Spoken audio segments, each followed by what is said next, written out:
সমাজকে কোরআনের আলোকে পরিচালনা করার জন্য আমাদেরকে এবার সিদ্ধান্ত নিতে হবে।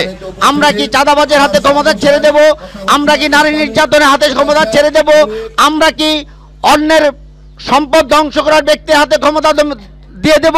না যারা কোরআনের আলোকে সমাজ প্রতিষ্ঠা করতে চায় তাদের হাতে ক্ষমতা দেব? সম্মানিত উপস্থিতি, মনে রাখবেন আপনার জীবন থেকে অনেকগুলি সময় চলে গেছে। এখনো যদি আপনি সিদ্ধান্ত নিতে ভুল করেন, আগামী দিন যারা দেশ পরিচালনা করবে কোরআনের আলোকে, বাংলাদেশ জামাত ইসলামী কোরআনের আলোকে দেশ পরিচালনা করার যে সিদ্ধান্ত নিয়েছে, সেই মিশন শুরু করেছে, আজ তৃণমূল পর্যন্ত আমরা সেই কথা জনগণকে বোঝানোর চেষ্টা করছি। যদি আমরা এবার ভুল করি তাহলে মনে রাখতে হবে আবার আমরা 50 বছরের পিছনে পড়ে যাব।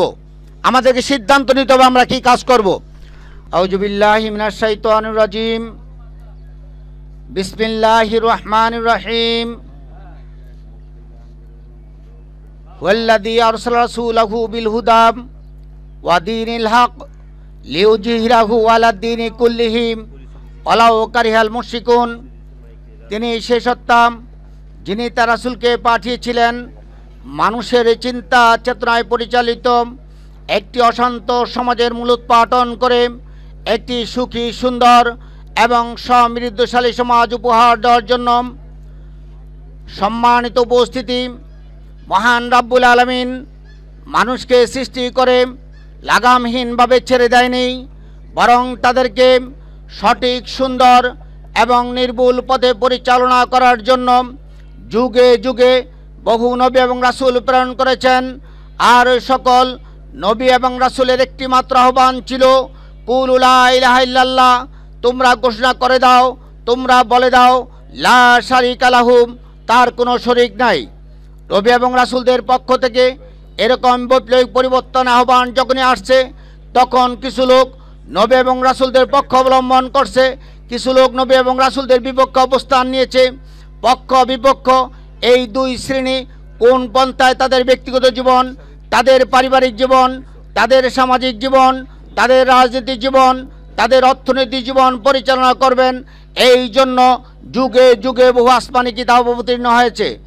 আর সর্বশেষ আসমানি কিতাব আল কোরআন অবতীর্ণ হয়েছে আমার প্রিয় নবী মুহাম্মদ রাসূলুল্লাহ সাল্লাল্লাহু আলাইহি সাল্লামের উপরে। আজ থেকে 1450 বছর পূর্বে আরবের সেই জাহিলি সমাজে, যেখানে মানুষের মধ্যে ছিল না ভ্রাতৃত্ববোধ, ছিল হিংসা, বিদ্বেষ, হত্যা, লুণ্ঠন, রাহাজানি, এমন একটি অশান্ত সমাজের মূলোৎপাটন করে মহান রাব্বুল আলামিন তার প্রিয় নবী মুহাম্মদ রাসূলুল্লাহ সাল্লাল্লাহু আলাইহি সাল্লামকে পাঠিয়েছিলেন।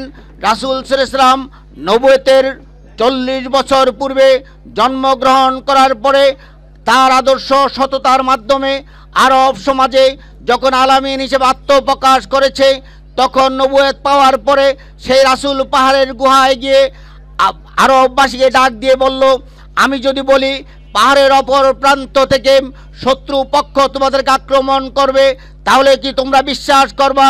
সকল আরববাসী বলে উঠল, হ্যাঁ, মুহাম্মদ কখনো মিথ্যা বলে নাই, মিথ্যা বলতে পারে নাই, আমরা অবশ্যই বিশ্বাস করব।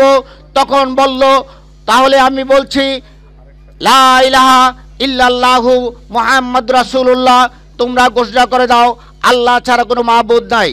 যখন মুহাম্মদের পক্ষ থেকে আল্লাহর একত্ববাদের এই স্বীকৃতি আসলো, তখন মুহাম্মদের উপরে প্রথম পাথর নিক্ষেপ করা হলো। এই ইতিহাসটুকু টানার পিছনে মূল কারণ হলো ইসলাম একটি পরিপূর্ণ জীবন ব্যবস্থা, ইসলাম একটি মৌলিক চাহিদা পূরণের ব্যবস্থা। আল্লাহ মানুষকে সৃষ্টি করেছেন মানুষের দৈনন্দিন প্রয়োজন সহ দুনিয়ার কল্যাণ থেকে শুরু করে পরকালের মুক্তি পর্যন্ত যা প্রয়োজন আছে তার সকল সমাধান আল্লাহ দিয়েছেন। কে দিবে সকল সমাধান? আল্লাহ দিবে। সে আল্লাহ কি সেই সমাধান দিয়েছে? সেই কোরআনে। সেই কোরআন কবে নাজিল হয়েছে জানেন আপনারা?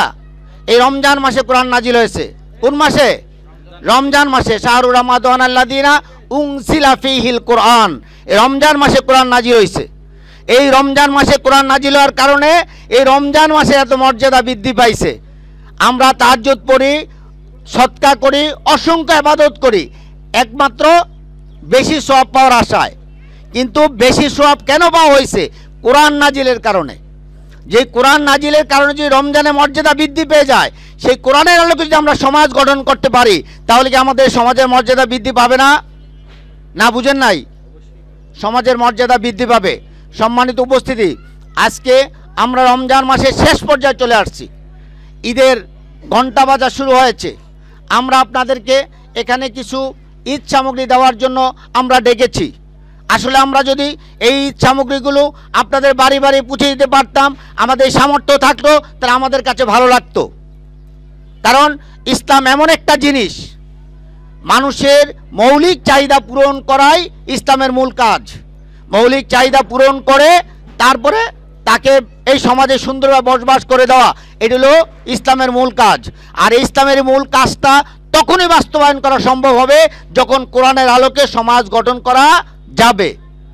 আর যদি আমরা কোরআনের আলোকে সমাজ গঠন করতে পারতাম, তাহলে আজকে যেই ছেলেটা রাস্তার মধ্যে চাঁদাবাজি করে, যেই ছেলেটা একটা নারী নির্যাতন করে, যেই ছেলেটা অন্যায় করে, যেই ছেলেটা অন্যের ভূমি দখল করে, সে পরকালের ভয় থাকলে এই কাজগুলি করতে পারতো না।